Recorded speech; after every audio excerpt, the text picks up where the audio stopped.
जय श्री राम सभी को। तो आज का विषय है कि आखिर क्यों कर्ण ने अर्जुन का वध करने से मना कर दिया था। तो बात है महाभारत युद्ध के 16वें दिन की,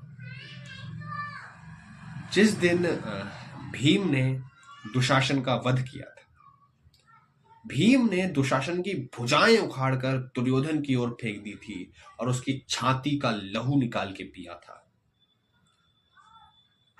जब ये हुआ तो सभी योद्धा दुशासन के शव के पास आए।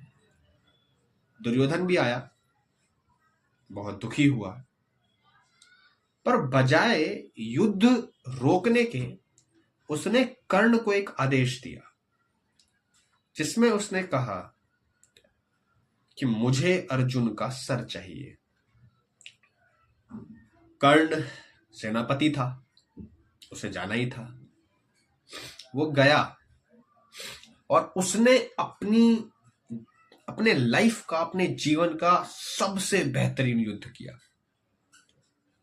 उसने अर्जुन को इतने घाव दिए कि अर्जुन को खुद यकीन नहीं हो रहा था कि मैंने, जिसने पितामह भीष्म और गुरु द्रोण का सामना किया है, वो एक सूत पुत्र के हाथों परास्त हो रहा है।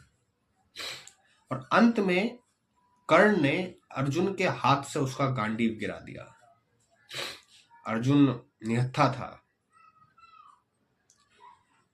अब कर्ण ने अपने तुनीर से बाण निकाला, अपने धनुष पे चढ़ाया और निशाना था अर्जुन का गला। जैसे ही उसने प्रत्यंचा खींची, वैसे ही सबको लगने लगा कि अब अर्जुन का वध निश्चित है। परंतु जिसके पास कृष्ण है वो इतनी आसानी से तो पराजित होगा नहीं। कृष्ण ने भगवान सूर्य को ये आदेश दिया कि आप अस्त हो जाइए और सूर्यास्त करा दिया। कर्ण को जब ये लगा कि मेरा ये बाण सूर्यास्त से पहले अर्जुन तक नहीं पहुंच सकता, तो उसने वो बाण वापस कर लिया, अब वापस अपनी तुनीर में रख लिया और अर्जुन को डांटते हुए कहा कि हे कुंती पुत्र, आज तो सूर्य देव ने तुम्हें बचा लिया, परंतु सूर्य कल भी उदय होगा। अर्जुन भौचक्का था, कोई आइडिया नहीं था अर्जुन को कि इतना, मतलब कर्ण इतना भयंकर तरीके से आएगा, क्योंकि अर्जुन ने हमेशा कर्ण को कम ही आका था। तो जब ये हुआ और सब लोग वापस अपने शिविर में आए, तो रात को कर्ण के शिविर में दो लोग आते हैं, और वो दो लोग थे शकुनी और दुर्योधन। तो दुर्योधन कर्ण से पूछता है कि तुमने ऐसा क्यों किया? तुम बचपन से एक ही लक्ष्य लिए जी रहे हो कि मुझे अर्जुन का वध करना है, और आज जब तुम्हारे पास वो मौका था तो तुमने विजय के अंत में आके अपना बाण वापस ले लिया। इस पे मामा शकुनी कर्ण की ओर देख के कहते हैं कि कहीं तुम्हारी निष्ठा तो नहीं डगमगा रही है। कर्ण को बहुत बुरा लगता है। कर्ण कहता है, हे दुर्योधन, मुझे पता है कि तुम्हें दुशासन के वध का बहुत शौक है, और यकीन मानो मुझे भी है, क्योंकि दुशासन मेरा भी भाई था। परंतु अर्जुन का वध मैं नहीं कर सकता था, क्योंकि मुझे ये पता था कि मेरा ये बाण सूर्य अस्त से पहले अर्जुन तक नहीं पहुंच सकता, और ये युद्ध के नियमों के खिलाफ होता, क्योंकि युद्ध के नियम में ये था कि सूर्यास्त के बाद युद्ध वर्जित है। इस पे दुर्योधन बौखला गया। दुर्योधन ने कहा कि इस युद्ध में कई नियम हमने भी तोड़े हैं और उन लोगों ने भी तोड़े हैं, तो टूट जाने देते एक और नियम।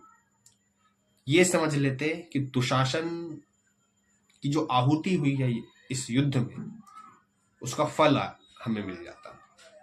दुशासन के वध का बदला मिल जाता। तो इस पे कर्ण एक बहुत फिलोसफिकल जवाब देता है। कर्ण कहता है कि तुम दुर्योधन हो, धृतराष्ट्र के बेटे, पितामह भीष्म जैसे योद्धा के वंश के युवराज हो तुम, और यही पृष्ठभूमि पांडवों की भी है। इसलिए तुम कोई नियम तोड़ते हो तो तुम्हारी जो ये पृष्ठभूमि है, ये तुम्हारे लिए कोई ना कोई रास्ता निकाल ही लेगी। परंतु मैं एक सूत पुत्र हूं, जिसे तुम्हारे पिता के सारथी ने गंगा में बहते हुए देखा और उठा के पाला। मेरी पृष्ठभूमि क्या है? इसलिए यदि मैं कोई नियम तोड़ता हूं ना, तो मुझे बचाने के लिए कुछ नहीं, कोई नहीं होगा। मैं इस युद्ध में बिल्कुल अकेला हूं। इस युद्ध में मेरी भुजाओं के अतिरिक्त मेरा कोई नहीं है। इसलिए मैं कोई नियम नहीं तोड़ सकता, न तुम्हारे लिए न अपने लिए। इसी सीन पे B.R. चोपड़ा जी की जो महाभारत है, उस पे एक बहुत ही सुंदर अंत में 2 लाइन आती है कि कर्णधार जब कर्ण हो, नियम न होंगे भंग, दानवीर की वीरता रहे हमेशा संग। तो उम्मीद है आपको ये वीडियो अच्छी लगी होगी, और आज के लिए सिर्फ इतना ही। मिलते हैं कभी किसी और वीडियो के साथ। तो तब तक के लिए जय श्री राम।